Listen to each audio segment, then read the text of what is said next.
حضور پاک نه د مکې خلکو یو ځل مطالبه وکړه، وی مونږ له یو معجزه داسې راکړه چې هغه زمونږ د خوښې وي. وی هغه څنګه؟ وی هغه داسې چې مونږ او ته ناست یو او د اسمان نه یو کاغذ زمونږ په نوم راشي، خط مونږ ورته ګورو چې د اسمان نه را روان دی، او هغه د مونږ په نومونی، مثلا د ابوجهل په نومې، او خدای ورته خط راولیږي، مونږ ګورو چې خط د هغه ځای نه را روان شو، مونږ له راورسېد، او په هغې کې یې لیکلي چې دا زما پیغمبر د ایمان پرې راوړی. نو حضور پاک یو ځل لکې داسې راغلی، یاره که دا معجزه ښکاره شي خو دا قوم به مسلمانان شي. الله وی دا خو د بېعزتۍ خبرې دوی کوي. د دې نه مخکې د موسی علیه السلام قوم څومره خطرناک سوالونه کړي. موسی علیه السلام ځان سره قوم بوته کوهی تور ته، تورات یې راوړی، دا خدای راکوي نه منو. هغه قوم چې د هغې مخکې فرعون خدای تباه کړ، هغه قوم چې د هغې په مخکې د فرعون لوی لښکر خدای په دریاب نوست نابود کړ، هغه قوم چې په دریای نیل باندې خدای پورېسته او خدای ورته په دریاب کې لارې جوړې کړې، او هغه قوم چې په سترګو به ورته من او سلوا راتلل، ترنجبین او مړزان او سیسې به ورته راتلل، هغه قوم چې په وادي تیه په لوی میدان کې به په سر د وریځې سورې. سره د دې نه هغې بعضې کسانو ووی نه مونږ بوځه چې مونږه خدای راته ووایي چې او دله ما کتاب ورکړی دی. ښځه ډېره ښه ده، دا به مو کوم فرمایشي معجزه مونږ غواړو داسې. نو موسی علیه السلام کوهی تور ته دوی بوتلل، وی الله دوی سره څو خبرې وکړه، ورته ووایه چې دا زما پیغمبر دی او دا ما کتاب ورکړی دی. نو دی بیا څه مست شو، وی نه مونږ ته خدای ځان وښیي ارنا الله جهرة، چې مونږ ووینو. فاخذتهم الصاعقة وانتم تنظرون، نو یو مضبوط ګړس پرې راغی، یو تندر، دوی کتل یو بل ته ساګانې ته ووتې. الله په دې پوهېږي، الله وایي چې ښه که ته وله معجزه دا راوباسې نو زه یو نفق په ځمکه کې سورنګ وکنه او سلمن فی السماء، اسمان ته پړو خېجو، نو که معجزه راوړې زه نه خوایم دا معجزه. دا خدای بیا د بیا کوي، بیا به وایي چې ښه مونږ ته خدای ځان وښیي چې دا خط رالیږي، نو خدای دې مونږ ته زمونږ مخکې ولیکي، که دی ویلی وی ښه مونږ ته خدای ځان وښیي، دا بیا به څه کوو، دا خبره په ځای ودرېږي نه ودرېږي. نو ما خبره دې پورې کوله چې معجزه دا د الله په خوښه او د الله په اختیار ده، چې خدای غواړي نو اوسي، چې خدای ونه غواړي نه کېږي. یو وخت به داسې و چې په رسول الله مبارک به لوږې نارې تېرېدلې، په صحابو به لوږې او نارې تېرېدلې، او په خېټه به یې کاڼي تړلي و، کاڼي. لکه یو ځل رسول الله صلی الله علیه وسلم روت د غرمې په ټیم کې، نو حضرت ابوبکر صدیق وله مخې له ورغی، نو حضور پاک ورته فرمایي ابوبکر دا خو ده بار وتو ټیم نه دی، غرمه کې خلک خوب کوي وده کېږي، دې وخت کې څه کوې؟ د الله رسول وی راووتم، خوب نه راته، نو مې که زه رسول الله مبارک ووینم او د مخ مبارک ته وله لږ وګورم. لږ ساعت پس حضرت عمر مخې له ورغی، عمره دې وخت کې څنګه راووتې؟ بس عمر خو جذباتي و، وی صاحب لوږې را په مخه کړم، خوب نه راته. حضور پاک کو فرمایل زموږ ما ته هم لوږه لګېدلې ده، وی ځای چې ځو. یو صحابي دی حضرت ابوالهیثم رضی الله تعالی عنه، ترمذی شریف کې دا حدیث دی، د هغه باغ ته لاړل، نو پخوا به په دې باغونو کې دوی سره دننه ښځه موسېدله، بچي به موسېدل، باغ کې به باغ نه به دیوال ته وکړې او دننه و پکې کوټه وه، نو د سره ښځه اوسېدله. نو چې دی ورغې نبي علیه السلام حضرت ابوبکر او حضرت عمر رضی الله تعالی عنهما، نو د ښځې نه یې وله تپوس وکړې این صاحبکې، ملګری دې څه شو؟ هغې ورته ویې تللی دی اوبه راوړي، ځکه د مدینې عامې اوبه مالګیجنې وې، نو بعضې کویانو چې د هغې اوبه خوږې وې، نو یې اوبه راوړي خوږې اوبه. دغه دی چې هغه ابوالهیثم رضی الله عنه راغی او مشکې غاړې ته اچولی، نو نبی علیہ السلام تم ورتر غاړه حضرت ابوبکر تم ورتر غاړه حضرت عمر تم ورتر غاړه مشکې کېښود او بیا په یو سوري باندې یو صادر یا بستر خور کو او درې واڼې پې کېنو. ګوره د سور وزو نار او اوږي دي، معجزه نه ښکاره کېږي.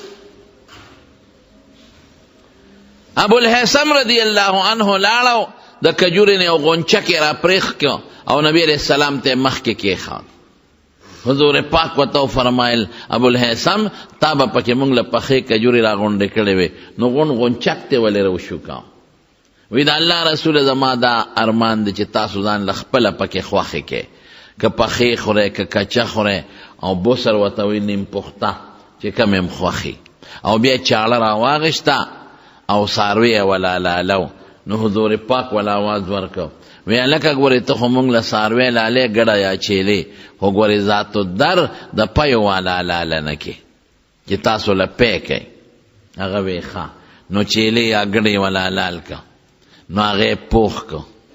نو نبی علیہ السلام حضرت ابوبکر حضرت عمر هغه غوښه وخوړله او لږ خوب یې وکړو او د هغه مشک نه اوبه وڅښلې په کنډول باندې. نو سوی ګوره د سور ورځو اوږې او نار او صحابه د سور ورځې اوږې او نار چې په خېټو یې کاڼي تړلي. حضور پاک وفرمایل وی هذا من النعیم، دا هغه نعمت دی الذي تسألون عنه یوم القیامه. وی د دې نعمت به د قیامت پر ورځ خدای تپوس کوي. یخې اوبه دي ماء بارد او یخ او خوږ سوری دی او خوراک در باندې خدای خوړو. یعنی قسم دی چې حضور پاک له خدای داسې خوی ورکړی چې د الله د نعمت به ډېر زیات قدر کاو. دا به نه وي چې دا خو ما 3 ورځې پس ومونته، دا مې میاشت پس دا خوراک وموند، دا خو ما خېټې پورې کاڼې تړلې دي، دا خو داسې وږي ومونږ چې موږ له د غرمې خوب نه راته. د نعمت قدر به کوې. نو پوه شو چې د دې سړي غلام نشته، یو یې ښځه او یو دی دی. نو نبی علیہ السلام ته ورته ووی لکه داسې معلومیږي لکه چې نوکر خادم دې نشته وی او وی چې ما له کلم غلامان راشي راشه چې یو دله درکم. نو نبی علیہ السلام له چا یو 2 غلامان راولېږل. نو دی خبر شو نو ورغی وی د الله رسول تاسو ویلي یو دا 2 غلامان دی اختر یو پکې خوښ کا ایهما شئت چې کم دی خوښ یې ځان له خوښ کا. هغه وی د الله رسول ترا له خوښ کا. نو پیغمبر علیہ السلام فرمایل خدای بوزه دا مې په منځ لیدلی دی، دا منځګزار دی، دا پکې بوزه. نو خو ګورې واستوصي به معروفا، نیکي ورسره کوه، خیر ورته ورسوه. ګورې مطلب دا چې ورسره ښه سلوک کوه، خوراک ورکوه، اوبه ورکوه، کار پې کم کوه، غصه ورته مه کوه، وهې مه. نو لاړ ښځې له غلام بوته وی ښځې وی نبی علیہ السلام خدا غلام راکه. وی راته وی چې ګورې ښه سلوک ورسره کوه. ښځه څومره عجیبه ښه ښځه ده. وی ای سړیه وی د پیغمبر علیہ السلام د خبرې مقصد ته موږ نشو رسېدی، اله به ورته رسو چې ازاد یې کړو. ځکه وی ښه سلوک وکړه نو ښه سلوک دا دی چې ازاد یې کړو، سره پې خپل خدمتونه کوو. وی ځه هو حر لوجه الله، وی د خدای په نوم آزاد دی، دا مړی آزاد یې. صحابه به داسې د پیغمبر مبارک په خبر عمل کوو، حالانکه د حضور پاک مقصد دا نو چې آزاد یې کا. د هغه مقصد دا چې ښه سلوک کوه، هغې بس ښه سلوک دا دی چې آزاد به یې کړو. نو چې حضور پاک ته خبره ورسېدله نو نبی علیہ السلام سوی وی هر چا له خدای پاک یو مشیر ورکړي، ښه مشورې والا او خرابې مشورې والا. دا دې ګوره دې سړي له خدای داسې ښځه ورکړې ده چې ښه مشورې والا ده. حالانکه په دې غلام کې خو ډېره فایده ښه ته وه، هغې له به یې خشاک راوړو، هغې سره به یې خشاک نیماو، هغې له به یې خدمت کاو. لیکن وی نه، د پیغمبر مبارک وینا ده چې ښه سلوک کوه راشه آزاد به کړو، مونږ کوو خپل خدمتونه. نو چې چا له خدای ښه مشورې والا ورکړو نو دا کامیاب شو، او چې چا له خدای خراب مشورې والا ورکړو دا بیکاره دی. خبره مې دې پورې کوله چې دا د په نبي علیہ السلام لوږې تېرېږي او نهرې پې تېرېږي، لیکن خېټې پورې کاڼې تړي. بل دې څه چل کېږي، بل دې څه کېږي، بل دې نبی کریم صلی الله علیه وسلم په یو سفر کې دی، خوراک نشته، چا سره شته او چا سره نشته، بالکل وږي دي صحابه. حضور پاک فرمایل که چا سره سوي راوړی نو چا یو کجوره راوړه، چا یو لپه ستوان راوړل، چا 2 لپې راوړل. هغه میدان کې واچول.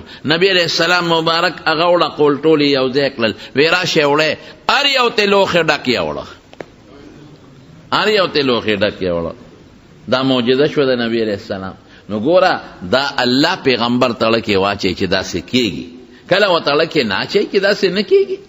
نو معجزات دا د پیغمبر په اختیار کې نه، دا چې الله کله غواړي نو دا ښکاره شي، او که الله نه غواړي نه ښکاره کېږي. او معجزه څه شی دی؟ دا د پیغمبر د پیغمبرۍ دلیل. الله چې د پیغمبر دین ښکاره کوي او غالب کوي، نو یو دلیل غټ دا معجزه ده. په ترمذی شریف کې حدیث دی، یو باندې راغی حضور پاک مبارک ته کېناست، نو نبی علیہ السلام د ایمان دعوت ورکوي لکه مسلمان شه. هغه ورته وایي ستا د پیغمبرۍ څه دلیل دی؟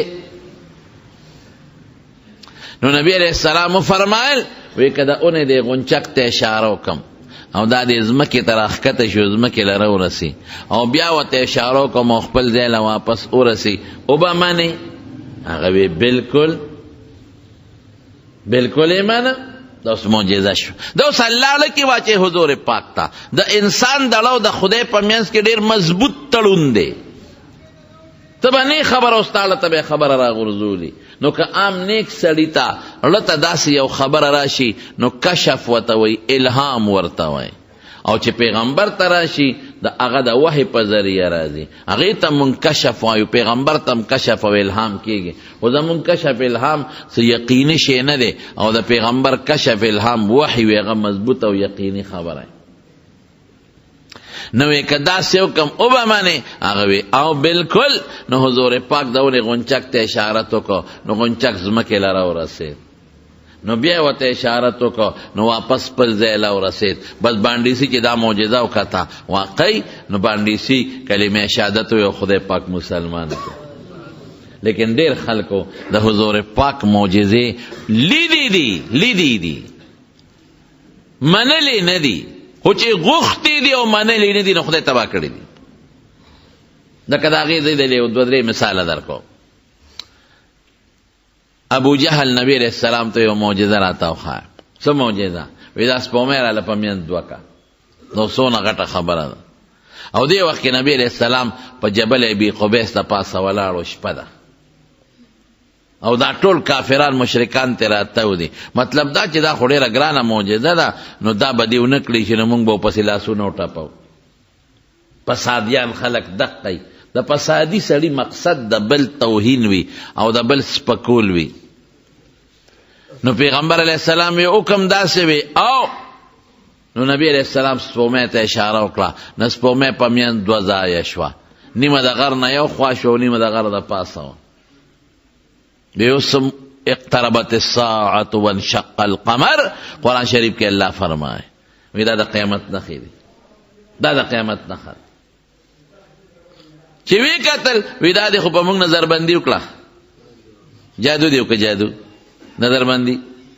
وی ښه نظربندي خو په تاسو کوم که نه وي، او وی زه ستاسو کومې قافلې چې شام یمن خو یو خوا بل خوا تللي دي، هغوی راشي هغې نه تپوس وکړئ چې دا صرف نظربندي وه او په حقیقت کې نه ده شلېدلې، نو خو تاسو باندې مې نظربندي وکړه. او که په حقیقت کې شلېدلې د نورو خلکو نه تپوس وکړئ. نو چې قافلې به راتلې چې څوک میاشت پس، څوک 20 ورځې پس، څوک 15 ورځې پس، نو دوی به ورته ویل لکه په پلان کې شپه قافله خو اکثر د شپې سفر کوي ویښئ، په پلان کې شپه خو هم څه ناشنا شی نه ولیدې. یاره وی نور ناشنا نه، خو دا سپومۍ په میان دوه شوې وه. وی ځکه نظربندي خو مې په تاسو وکړل. یو جادوګر به نظربندي په هغې خلکو کوي چې میله کې ته کم خلک ګیر چاپېری، نو په لرو په کورونو کې او په خلکو نه شي کولی. یاره وی ستا داسې جادو دی چې دا په ټوله دنیا چلیږي. ابو جهل د حضور پاک څومره لوی دشمن و، دومره لوی دشمن چې هغه د پیغمبر او د هغه مقصد سو مشري ختمې ده. که د مکې خلکو په نبی علیہ السلام ایمان راوړی وي او پیغمبر علیہ السلام خپل مشر ګڼلی وي، خو د هغه مشري خله که نه، نو د دې خپلې مشرۍ د تلو د وجې نه پیغمبر علیہ السلام ته به تکلیفونه رسول. یو ځل حضور پاک په بیت الله مبارک ته ورغی او دی ابو جهل لرګي را خلاص کړل، او داسې پیغمبر علیہ السلام له تکلیف ورکه، غزارونه یې ورکړل چې وینې ترې روانې شوې. ډېر خپه او پریشانه حضور پاک کور ته لاړ. نو دا حمزه رضی الله عنه ترو د هغه یو وینځ دا حالت ولیده. نو راغی نو د حضرت حمزه صاحب ښځې ته یې وویل یاره وینن خو محمد سره ډېر لوی ظلم وشو صلی الله علیه وسلم. ابو جهل وره ډېر وواو او وینې ترې روانې شوې، هغه ورته غږ هم نه کوه. پیغمبر علیه السلام ته دې وخت کې د الله د طرف نه اډر و چې څوک تا سره او صحابو سره دې هر څه کوي نو جواب به هم نه ورکوې، بدل به هم نه هلې، هېڅ به نه کوې. ډېر تکلیف یې ونه ورکړ. نو چې حمزه ښکار له تللی و، حمزه رضی الله عنه دې وخت کې لا مسلمان شوی نو چې راغی نو د پیغمبر علیه السلام چاچي وه د ښځه، هغې ورته وی حمزه وی نن خو ستا هغه یتیم ورواره چې دی د هغه مړ ورور زوی دی د عبدالله زوی محمد سره ډېر لوی ظلم شوی دی. ښځه ورته وایي وی هغه څنګه؟ یاره وی دومره ظلم ورسره شوی دی چې دوستان خو څه کوي دشمن به هم پرې ودړدېږي، دشمن به هم پرې دړدېدلي. ښځې وایي څه چل شوی دی؟ وی ابو جهل نن ډېر غزارونه ورکړي دي، دومره چې وینې ته وبی دی. وی ښه بس هغه د ښکار هغه لیندې لاس کې واغېسته، اړوکې نه ناسته، والله که اوبوس کم ډوډۍ وخورم تر څو چې مې د یتیم ورواره بدل نه اغېستې. نیغ لاړ ابو جهل ملګرو سره هم هغه د بیت الله خوا کې ناست دی او هغه د لینده لرګي یو چت کو ابو جهل له دې سر لره وبراو او داسې وډبه او داسې چې سر یې وله مات کو، وینې په ابو جهل را ماته شوې. او ورته وی تا څه خیال دی چې زما یتیم وراره دی د څوک شته نه؟ د دې دونه بېوسه شو بېکسه شو چې ته به یې وې د هغه خپل دین ستا خپل دین کار دې څه دی او زه د دې ورواره حمایتي ما ځکه لاس کې دې څه زورې را پاسه. داسې وشلقه ابو جهل چې وینې ترې روانې کړې.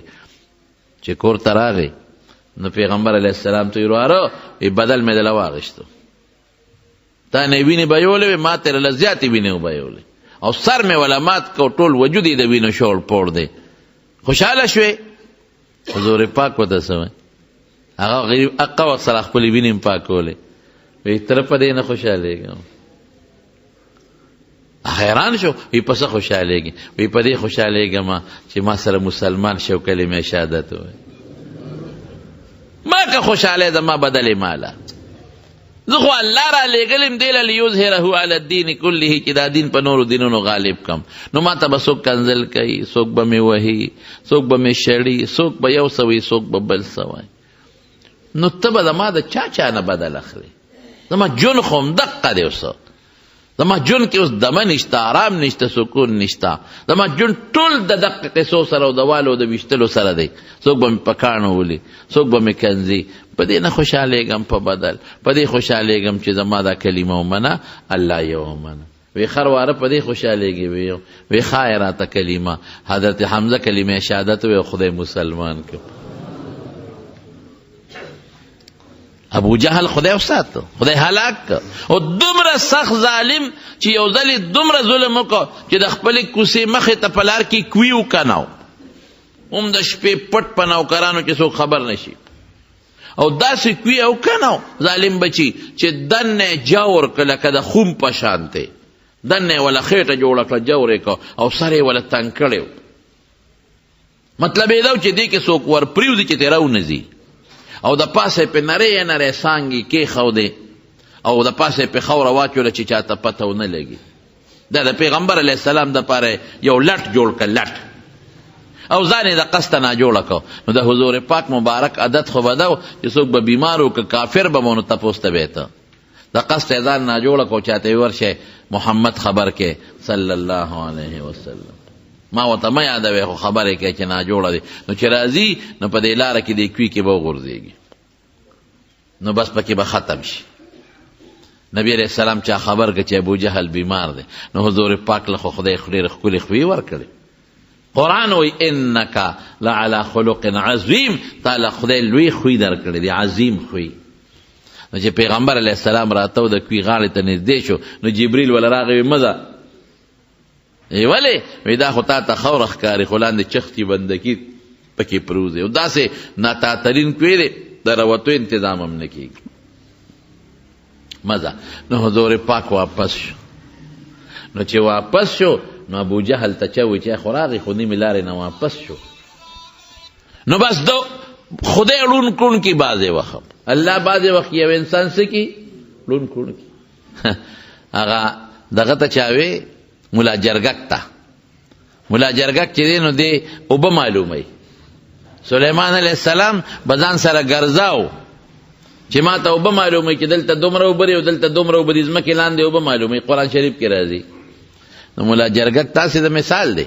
مولا جرګک ته چا وی په ځمکه کې 10 فوټه او 20 فوټه لاندې اوبه یې نه او چې ښکاري درته لټې ښودي لټه پخوا به د خلکو دا کورکوړې نیولې نو لټ به یې ورته ښودي. پخوا په دې وطن کې دا کورکوړې ډېرې زیاتې وې او خصوصا د دې لونو په وخت کې به دا کورکوړې ډېرې راتلې. نو موږ هم واړو دي خلکو به ورته لټونه ښودل نو هغه لټ به داسې جوړ کړه چې هغه به یې په شګو کې پټ کړه او صرف دانه به یې بره ښکارېده چې کورکوړه به راله او په هغه ځای به کېناسته نو لټ به پرې راتاو شو نو ګیره به شوه. نو ورته کورکوړې ته وایي 10 فوټ او 20 فوټ په ځمکه کې لاندې اوبه اینې او چې ښکاري درته لټې ښودي نو د شګو نه 1 انچ لاندې نه او ورته څه وایي او ورته عجیبه خبره کوي وایي دغه مې خدای پوره کړي دغه مې الله پوره کړي. نو لنده کڼه شم او پې نه شم نو چې ورشم ټس را نه وباسي. نو ابو جهل ته چا وی ویا خو راغې تپوس ته دی خو دروازې له راورسېد واپس لاړ نو ده ورمنډه کړې بس لون کوڼ شو اړو پوه نه شو ورمنډه یې کړه چې ولې لاړو پرېږده اواز ورکوم چې راځه راځه دا ما تپوس ته راغلی راځه خو چې ورمنډه یې کړې نو پوه نه شو نو مخه خپل کوی کې ور پرېوته. عبدالرحمن بابا وی کنه وی کوی مه کنه د بل سړي په لار کې چېرې ستا به د کوی په غاړه لار شي بل ته کنده کنی نو خدای به دې پکې وغورځوي. نو حضور پاک ته کنده کدوله نو پکې وغورځېد نو چې پکې وغورځېده اوهو دا څه شو نو خلک راتل رایستې نو رایستې چا شو هغه خو د خپله یو لوی دغه جوړ کړی یو لټ جوړ کړی هغې خو سر تنګ او ویښې لاندې نه پلنو او چې کومو مزدورانو کار وکړو هغې خو دې په پوړی درمپایه راوختل او درمپایه هم راوچته کړه اوس به راوځي څنګه نو رسۍ به یې ښکته کړه نو رسۍ چا رایستې شوه خو چې څوک به په غاړه به ور پرېوته غاړه به نور هم ور پرېوته هېڅ انتظام نه کېده او دې وي مړ شوم پکې دننه چغې وی نه رسۍ کې باندې راوځي ځکه غاړه داسې تنګه وه نو دننه خېټه وه که نه نه شو رایستی. نو د ظالم په خپل آواز وکړه وی محمد راوله بغیر د هغه نه مې بل څوک نشي راوستی صلی الله علیه وسلم. نو حضور پاک ته چا راشه هغه سړی کوی کې پروت دی او ته چل ورسره وکړه یاره خو د دواړو جهانو مبارک سردار که زه وی که نه مې خبره که چل ورسره کوم نو ما به ورسره سم چل کړی د یو څو سسکورې به مې دا غاړه والې وه چې ودرېږه چې په دا کوی کې دې خاښ کم یا غونډ دا بشیر جان مې پې ورغورځاو چې ورګه چې سم برابر شي. نو نبی علیہ السلام مبارک ورته ودرېده وی راو دې باسم وی خدای دپاره وی په دې شرط به دې راو باسم چې ایمان به راوړې دا اوس ایمان راوړې نو دې لاس باندې دې راو باسم دا لاس در ښکته کوم او په دې لاس کې دې نیسم بار دې راو باسم او که ایمان نه راوړې نو تکړه شه وی راوړم واده ده. نو رسول الله مبارک لاس ورښکته کړه اوچت یې کړه او یو روایت کې راځي چې رسۍ ورښکته کړه او په هغې یې دا راووې سپاره طریقه چې یو معجزه شوه د حضور پاک یو معجزه شوه نو چې راویویسته وایي شاه اوس کلمه وایه که نه یاره وی ډېر غټ جادوګر یې ډېر جادو چلیږي وی نه منه. ابو جهل چې د حضور پاک نه فرمایشي معجزې غوښتې وی لیدلې چې او دا معجزې خو د دې پیغمبر شته وی نه منلې بدر کې خدای داسې مردار که داسې رونیو چې هېڅوک بچي او ټول ته وتښتېدل بدر کې مردار شو. عبدالله ابن مسعود رضی الله عنه وی حضور پاک وفرمایل چې یاره څوک به لاړ شي چې د ابو جهل حال ماله راوړي ځکه دا عفرا زامنو وی چې موږ وجلی دی نو وی ما وی چې د الله رسوله زه ورځم نو وی ورلمه نو د کافرانو لاشونه پراته نو مې اړول راړول نو د ابو جهل لاش پکې راووته نو وی دې داسې و چې یخ شوی و لاس پویه کار نه کو خو بس قریب الموت قریب المرګ. نو یو وخت کې مال یو سپېړه را کړې وه، نو مې چې ورېږه خپل بدل خو دې مخکې علم، نو په دې سینه مې ولا یو خپل مضبوط ټوپ مې ولا په سینه ووه. نو یې ما ته وایي چې د پلانکې زویه کنځلې وکړل. څوک یې؟ مې چې زه خو عبدالله ابن مسعود یم. نو څه وایي هغه وخت کبر ډېر خطرناک شی دی.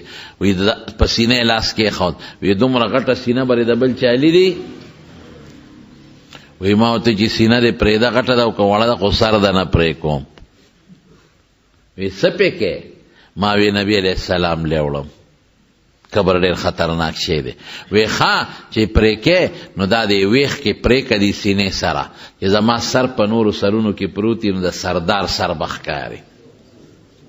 ګوره کبر ته وی مې چې دار باندې پوره کوم، خو دا تپوس ته نه کوم چې د حضور پاک متعلق دی اوس څه خیال دی. اوس خو دله ملګري ټول مکې ته وتښتېدل او دقه سر ده نه پرې کوم پرېږدم دی نه، اوس دې څه خیال دی؟ وی ما ته وایي په هغه خپلو خدایانو یې قسم وخوړه، وی چې په کومه ورځ نبي علیه السلام د پیغمبرۍ دعوه کړې وه او په هغه ورځ مې څومره بدي شو اوس مې هم هغسې بدي شي. دا سپیرو په زړه چې مهر جباریت ولګي که نه. یو حدیث پاک کې راځي نبی علیه السلام فرمایي، په ترمذي شریف کې دا حدیث هم دی چې یو انسان ګناه وکړي نو پړی یو داغ پیدا شي، دا د ګناه د وجې نه.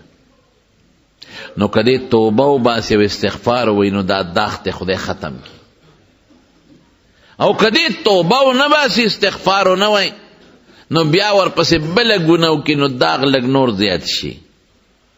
نو که بیا توبه وباسي استغفار ووایي نو دا زړه والا خدای پاک او صفا کړي، خو چې توبه ونه باسي او استغفار ونه وایي نو داغ پاتې شي. نو چې بیا ګناه وکړي نو دا داغ پرې ورو ورو زیاتېږي، بیا ګناه وکړي ورو ورو زیاتېږي نو د اړې تک تور شي تور. ختم الله علی قلوبهم، بس خدای والا تور کو. خو خدای قصدن چا سره ظلم نه کوي، خدای په چا زیاتې نه کوي. الله پاک د اړه تور که دا داغ یې ولګو خو د چا د وجې نه داغ ولګو؟ د ده د ګناه د وجې نه. کلا بل ران علی قلوبهم ما کانوا یکسبون، چې دې کومه ګناه کوي د هغې ګناه د وجې په زړه داغونه پیدا کېږي او زیاتېږي. نو چې لږ تک تور شي د ګناه د وجې نو باس بیا دې بس مهر جباریت دې ته وایي. لږ تور شو تک تور، دا لته چې دا دین او د علم کومه لاره وه نو هغه لاره بنده شوه. نو د ابوجهل لږ تور وړو نو سر مې ته پرې کړ او حضور پاک ته مې مخکې وغورځاو او ما وی هذا رأس عدو الله ابي جهل، دا الله رسوله دا د خدای د دشمن د ابوجهل سر دی سر. نو د مارونو خبره مې تاسو ته دې خبرې پورې کوله، د پیغمبر علیه السلام معجزه. نو معجزه دا د حضور پاک د پیغمبر علیه السلام د پیغمبرۍ دلیل او ډېرې زیاتې معجزې د نبی علیه السلام مبارک کاره شوي. دا د نورو پیغمبرانو وې، خو یو څیز دی د نورو پیغمبرانو ډېرې معجزې وې خو چې هغه پیغمبر تللی دی معجزه مو سره تللی ده. او د حضور پاک یو څو معجزې داسې دي چې که هغه تلیم دی نو شته معجزې شته. لکه زه به یو مثال درکړم. د موسی علیه السلام په زمانه کې جادوګر ډېر زیات، هغوی به جادو کاو. د رسو نه به ماران جوړول او د کونټۍ نه د لرګو نه به ماران جوړول. د سحر لوی رواج و پکې او خلک د سحر نه مجبور و. ساحرانو له به پیسې ورکولې، دولت به یې وله ورکاو. نو خدای پاک د موسی علیه السلام په لاس کې داسې معجزه ښکاره کړه چې د زمانې ټول جادوګر یې توبهګار کړل. موسی علیه السلام چې کله د فرعون دربار ته ورسېد او ورته وی چې موږ دواړه زه او زما ورور هارون علیه السلام د خدای پیغمبران یو. نو هغې ونه منه. نو موسی علیه السلام ورته کونټۍ وغورځوله، د هغې نه یو اجدها خامار جوړ شو. چې اجدها خامار ته جوړ شو نو فرعون منډې کړې. اوهو خدایه دا څه په جنجال وړېدو، دا شیخ خو نه راوچته نه کړي. هله موسی شی نیسه مار راونیسه، ګورې په موږ پسې راغی. دا مونږ بعضې تفسیرونه لیکلي دستونه شو او څوک وایي اویا شو څوک وایي اویا زره. دا ما وی چا شمېرلی دي د دستونه به چا شمېرل څه لکه مطلب دا دی چې د یارې نه په سړي خامخا دستونه لګي. څوک 4.5 یادوي او څوک 600 400 چا کاپي او قلم راغشتي او شمېرلی دي نو د دې مقصد دی چې دا څوک وایي دستونه نو عموما اوس هم پښتو کې چې څوک یریږي لکه پرتوګ ولا وګوری وي دا یو مقوله غوندې ده او څوک وایي لکه ده خو به ډېر دستونه کړي. نو ابو موسی علیه السلام کونټۍ راوچته کړه نو هغه وایي چې دا خو جادو دی ورېږه جادوګر دله راغونډو. نو موسی علیه السلام هم هوښیار وی راغونډ کړه. نو د اختر ورځ باندې یو ځای کې به په مصر کې میله لګېده او هغې له به د بانډو د یو ځای بل ځای خلک په ډېر لوی تعداد کې راتلل. وی موعدکم یوم الزینه د هغې دغه ورځ باندې شوه او فرعون په ټول ښار او علاقه کې اطرافو کې کسان ولېږل وی چې څومره جادوګر یې راشه. نو جادوګر یې راغونډ کړل. مصر خو د جادو دی اوس هم مصر کې جادو شته او ټولو ته وی ښه که مونږ د موسی د لپړ که بیا به سي وی زما به داسې نږدې یې ما ته چې زما د اسمبلۍ او د مجلس شورا ممبران به یې به ډېره ښه هغوی رالل او دنیا راغلې ده او هغوی کونټې او رسې په میدان وغورځولې هغې نه ماران جوړ شو لقېدل. فإذا حبالهم وعصيهم څنګه دي یخیل الیه من سحرهم انها تسعى په حقیقت کې ماران نو جوړ شوی خو صد نظر بندي غوندې چلې کړو نو به لقېدل. نو خلکو یې وګوره او قرآن وایي وجاءوا بسحر عظیم ډېر لوی جادو یې غورځاو. قرآن وایي لوی جادو یې پیش کړ تر دې حده پورې چې د موسی علیه السلام لکې میره پیدا شو چې خدای دا خو هر یو جادوګر راځي او کونټۍ غورځوي هر یو جادوګر رسۍ غورځوي د هغې نه خو بلا ماران جوړ شو.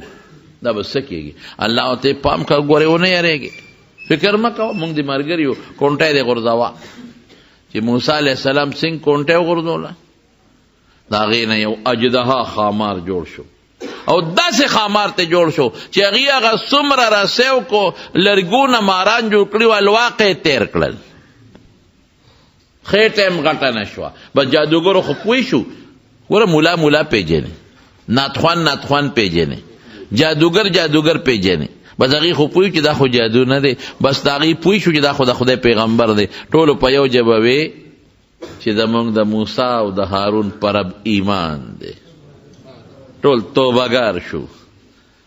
دا معجزه وه د موسی علیه السلام او سیب لاس به دی دغه کې ومنډه د ترخ کې او چې راوبیسه د لاس نه به یې لکه د سپومۍ رڼا تله. لیکن چې موسی علیه السلام لاړ معجزې هغه سره لوی معجزې وې. ګورې معجزه خو د پیغمبرۍ دلیلي غټه معجزه ډېر خلک په دې معجزو خدای مسلمانان کړل. موسی علیه السلام جلیل القدر پیغمبر خو چې موسی علیه السلام د دنیا نه لاړ هغه معجزه هم لاړه بس کونټۍ وروسته وه خو د هغې نه چې مار نه شي جوړېدی. حضرت عیسی علیه السلام زمانه کې د حکیمانو او ډاکټرانو لوی رواج و ډېر لوی طب و او د زمانې لوی حکیمان به او لا علاج بیمارو علاج به کېده لیکن د دوو بیمارو علاج چاله نه ورته یو د برګي برس او دویم چې کم سړی ړوند دی ړوند اوس هم د دې علاج نشته.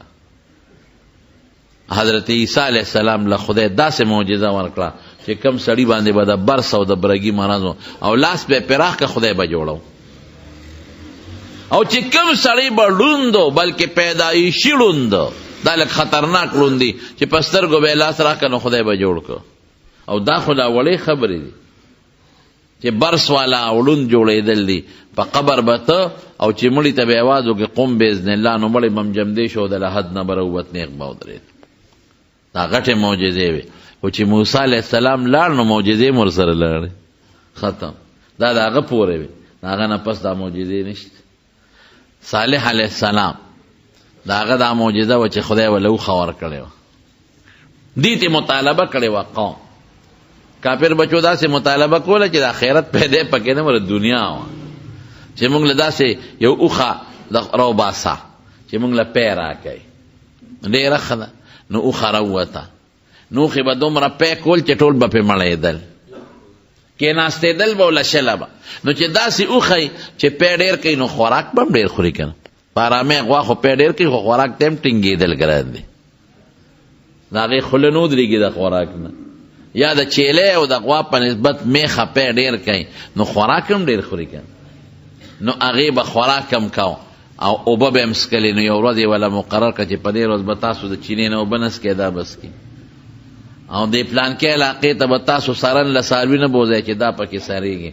نو په هغې بده ولګېده چې دا ولې. نو هغه اوښه یې زخمي کړه، نو خدای پې عذاب راوسته. دا معجزه د صالح علیه السلام، صالح علیه السلام لال معجزه هم ختمه شي. عیسی علیه السلام نه دوی مطالبه وکړه، یو درستخان د خوراک پکار دی. ما نه وي دا چاټیان خیټور هلکه سمه معجزه د آخرت وغواړی سپېره بچو. نو درستخان هل تستطیع ربک، دا ستا خدای دا طاقت لري چې یو درستخان په موږ نازل کړي او ډوډۍ پې پرتې او خوراکونه پې پرتې او موږ یې خورو. خبیث بچو سمه معجزه وغواړئ، د دین وغواړئ، د آخرت وغواړئ، د جنت ته پیدې وغواړئ. نو څوک د اوښې پی غواړي، څوک من او سلوا غواړي، او څوک دغه غواړي درستخان. ظالمانو سم شی ګورئ. وی نه نه دا څنګه خدای دی چې دا کار نشي کولی، طاقت یې شته که نشته. الله ته یې سوال وکړو خدای دا معجزه ښکاره کړه. نو څه چل به مخلوق خو هغه زمانه کې کم و که نه، دی به راغونډ شو. نو یو سپینه وریځ به راښکته شوه، د هغه سپینې وریځې په منځ کې به درستخان و. نو وریځ به ځمکې ته راورسېدله، نو درستخان به دوی لیده نه. نو بیا به تې وریځ ختمه شو، درستخان به په ځمکه پاتې شو. نو په درستخان به سو لوی کب به پې پروت و، غټ رویت کړې لوګې به تې خته، او گیر چاپیره به تې د دنیا ترکارۍ او غوښې او میوې پرتې وې په پلیټونو کې. نو دی به ورته کېناستل، نو ښه ده بسه به یې وواله او به یې خوړه. نو چې ښه به ماړه شو اخوا به شو، نو بیا به وریځ راله، درستخان به پکې پټ شو، نو بره به وخاته. نو عیسی علیه السلام ورته وی چې ګوره یو کار وکړې، هسې نه ذخیره اندوزي ونه کې، په جیبونو ګوتو کې پټه نه کې، دا کار ونه کې. نو هغې وی خو د خبیث بچي و، نو هغې وی چې دا چرچته کېږي. نو چې څنګه بیا خوړه نو غلې غوندې به هغه زمانه کې خلک چې د پلاسټک دا ګوتی نه وي. اوس خو ښه دی چې پردي واده لدي ځان سره د پلاسټک ګوتی وړي. سړي دومره روجې نه خوري لکه ښه دی چې خوري، او خوري نه کور ته وړي. داسې ده که نه؟ یو خو ښځو کې دا یو مصیبت دی، خفه کېږي دی نه، بلکې په سنتو د عملو کې چې پردي واده لدي ټول د سیل مې واړه سلیمان بچي ځان سره بوځي، او لرې به وادي چته لرې، او د دې لور به چته په هغه دغه کې وادي، په پېښور کې او په یو ځای بل ځای به وادي، په هغه باجا بامخیل او صوابۍ کې. او وی بچې ټیلیفون نن سبا خو موبایل شته، بچې د کاکا د ماما د ترور د زوی دی واده دی، اګوره ټول راځئ. نو هغه هم خپل بچي ټول راولي، او دې هم ورپسې خپل بچي سکول نه هم ورته چوټي کړي، او د سیل مې په واده ورشي. او چې په واده ورشي لومبی غوړی راشي نو پلاسټک ګوتی راوباسي، مخکې نه یې وله تیاره کړي، پکې غوړی ور واچوي. دا په شریعت کې ګناه ده. ګورې چې تاسو زه پوه کړم، زه خو ورته ګوره واقع بیانوم، خو دا واقع په رڼا کې راته د دین مسلې هم بیانوم چې تاسو پې پوه شئ په دې باندې چې واده له د یو کس وغواړي یو ورځه، چې د دوو درته وایي دوه ورځه، چې درته وایي ټول کور راشئ نو ټول ورځئ بیا. او که یو سپینګیري ته وایي چې ته به واده له راځې، نو هغه سره نوکر یا ډرایور تلی شي، که دې ورته یاد کړي هم نو تلی شي. ولې؟ ځکه هغه کوربه ته پته چې دی یوازې نه راځي، دې ته دلالتن یې ځنه وایي. هغه ته پته چې دی بغیر موټر نه نه راځي، ډرایور به ورسره، هغه ته پته چې دی بغیر نوکر نه یا زوی نه نشي ګرځېدی، نو او سره پکې خیر دی تلی شي. او چې ډوډۍ له لاړ شي نو کور ته به نه وړئ، دا دې ته اباحت وایي، تملیک نه دی دا چې څومره خوړی شي وخوره، کور ته به نه وړئ. البته که هغه درته وایي چې ځان سره یوسه یا دله په بند کي، نو بیا له خبره ده بیا وړی شي. نور چې ډوډۍ له دې وغواړي نو کور ته وړل منع دي په شریعت کې، دا ګناه ده. ګوره وروڼو د دې مسلو نه ځان لږ خبر کړئ، حلال او د حرام ډېر خیال ساتئ. په حرامو خدای ډېر خفه کېږي. او رسول الله مبارک فرمایي وی کومه غوښه چې د حرامو نه زرغون شي بس اور ورسره مناسب دی چې اور یې وخوري.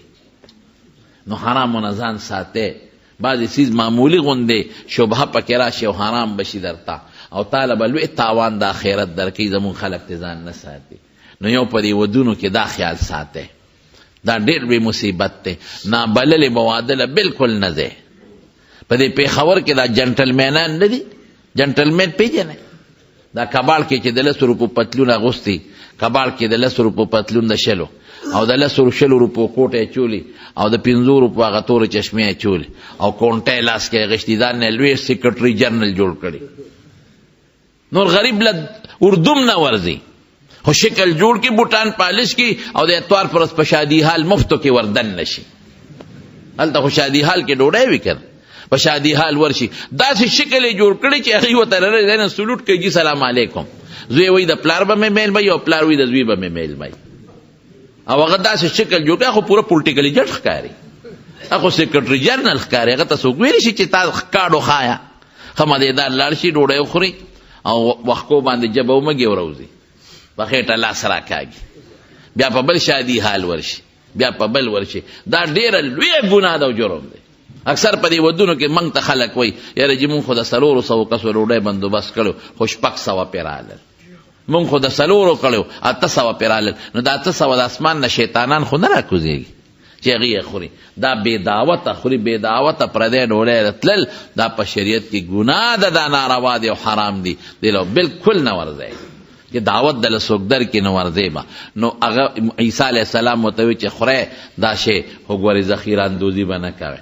نو دی به غلې غوندې د جیب نه سامان راوویسته ټوکړه موکړه او د هغې نه به یې شیدونه راواخېستل به پکې وتړل او تختول به یې کورته.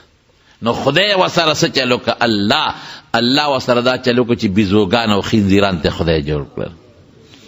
کولی شي که نه شي کولی؟ اوس هم زمونږ د دې خلکو نه جوړ کړي دي خو ظاهري نه باطني ګورې دا ټول ګند دی. ګند څوک چې د خدای نه لرې دی او د الله د رسول نه لرې دی زما دا خبره چې اورې نو خدای دې پې د عمل توفیق درکړي. کوشش کوئ ورونو چې عمل پې وکړي. عمل ډېر ضروري شی دی. یوازې په دې کار نه کېږي چې په یو غوږ یې واورې او په بل یې وباسئ. او یاره ملا صاحب ډېر ښه تقریر وکړه. والله که په دې صفت کار کېږي هله به کامیابېږئ تاسو. زه ځانم یادوم زه او تاسو به هله کامیابېږو چې دا زه سویم په دې مونږ عمل وکړو. عمل نو خدای په لږو خبرو چې د عمل وکړو نو ډېره لویه خبره ده. او که د 15 ګنټې تقریرونه واورېدل او عمل دې پې ونه کړو نو تبعی ده. نو دا معجزې د هغې پیغمبرانو وي چې لاړل معجزې ختمې شوې او د حضور پاک مبارک هم بعضې معجزې د هغه د ذات سره تعلق لرلې. لکه د ګوتو مبارکو نه به اوبه بهېدلې. ګوتو نه به نه بهېدلې. دا هسې مونږ خلک وایو داسې نه وه. یو موقع نه په ډېرو موقعو کې اوبه خلاصې شوې وې صحابو ته تنده ولګېده. نو رسول الله مبارک به د لاس مبارک په اوبو کې کېښود. نو صحابه وایي د دې ګوتو په دې میانځ کې به اوبه داسې راخوټکېدلې لکه د چینو په شان دی. اوس دا معجزه وه. دا د رسول الله مبارک سره وه چې هغې لاړل دا معجزه ختمه شو. د هغه د صحابو نه یا د بچو د لاسونو نه میانځ نه اوبه نه دي راوتې. یا داسې نور هم ډېرې معجزې شته. یو سفر کې یو صحابي وی اوبه نه وې. نو رسول الله مبارک یو څو صحابو ته چې لاړ شئ او اوبه وګورئ. ځکه ګیر چاپېر اکثر دا غرونه مرونه په دې سفر کې د غر شاته به چې ته چینی وایي چې مونږ لاړو نو په لاره کې یو ښځه مخې له راله. نو هغه ښځه په اوښه باندې ناسته وه او د اوښې نه یو خوا یو مشک اویزان دو بل خوا ته مشک اویزان دو مشکونو کې اوبه وې او ښځه یې میانځ کې ناسته وه. نو دې صحابو دې ښځې ته وې ودرېږه ویې دروله. وی اوبه کم ځای دي؟ دا مشکونه دې کم ځای نه را ډک کړل؟ مونږ ته ځای وښایه چې مونږ هم لاړ شو که نه. هغې ورته وې پرون دې وخت کې د ګودر نه را روانه شوې یم. یو شواروز مې شو عربو کې اوبه ډېرې ګرانې. پرون دې وخت را روانه شوې او خلک سړي مې نشته بار دي نو د اوبه وله زوړم. نو بس هغې هغه اوښه د پړي نه ونیمو نبي علیه السلام له ښځه اوښه بوتلل. وی صاحب دقه ښځې سره دې مشکونو کې اوبه دي او دا وایي چې یو شواروز اوبه لري دي نبی علیہ السلام هغې ښځې ته ویې راکوشه په قلاره په طریقه یې ورته ویې کوش شوه او ورته یې ویې خفه کېږه مس توبه نه کوم خو مونږ ته حاجت دی هغې ویې زما نه کموی نو چې سم خوښی نو حضور پاک د هغه مشکونو خولې یې کوله وکړئ او بیت یې راغشتې څومره صحابه چې ټول سیراب شو او صحابه سره چې څومره څاروي و هغې مسکلې او صحابه سره چې څومره مشکونه هم ډک شو ښځې ته یې ویې ښځې ګورې ستا اوبه مونږ نه دي کمې کړې مونږ له خدای اوبه راکړې الله راکړې بلکې صحابه وایي هغه مشکونه چې کله یې اوبه نبي علیه السلام را ایستلې نو یې دومره ډک نو لکه وروسته چې څومره ډک وو نو بیا پیغمبر علیه السلام صحابو ته وایي دې ښځې نه مونږ ته خدای یو خیر راورسو نو دې له څه تحفه راغونډه کې نو هغې وله سامان جامې جوړې ستوان کجورې چې څو راغونډ کړل نو یو غوټه یې وله کلکه وتړله نو ښځه یې په اوښ سوره کړه او هغه غوټه یې ورته مخکې کېښوده ښځه خوشحاله شوه چې کلي ته لاړه نو خلکو ورته وي تا خو نن لیټ شوې پلانکې وی یو لاره کې یو سړی را باندې پېښ شو وی ما ورته کتل او زما اوبو سره لوبې ټوقې کېدلې دومره اوبه د مشکونو نه ووتې چې د حد نه وتې او بیا د ما مشکونه هغسې ډک دي یاره وی یا خدا هغه د آخرې زمانې پیغمبر دی رښتونی او یا غټ جادوګر دی وی د ځمکې او اسمان منځ کې د ده نه غټ جادوګر بل نشته او یا دا پیغمبر دی نو صحابو چې به د دې په علاقه راتلل او جهاد به یې کو نو د دې نه ګیر چاپېره به یې جهاد کو د دې ښځې قوم ته به یې غږ نه کو نو دې ښځې یو ځل دا قوم راغونډ کو چې تاسو پوهېږئ دا صحابه راځي او ګیر چاپېره په نور علاقو کې جهاد کوي او مونږ ته غږ نه کوي دا قصدن مونږ پرېږدي هغه زما د اوبو هغه شی پړه کې پروت دی نو ایمان پې نه راوړو نو دا ښځې سره ټول قوم ودرېدل او ټول لاړل او په رسول الله مبارک ایمان راوړل نو بهر کې معجزات د حضور پاک دغه و هغه د هغې د ذات سره خو یو لویه معجزه د نبي علیه السلام مبارک هغه د هغې په ژوندم و اوسم ده او بیا به مې چې هغه قرآن شریف دی قرآن شریف د حضور پاک په معجزاتو کې غټه معجزه ده علمي معجزه ده علمي او د پیغمبر علیه السلام په زمانه کې مو او اوسم ده او بیا به مې انشاءالله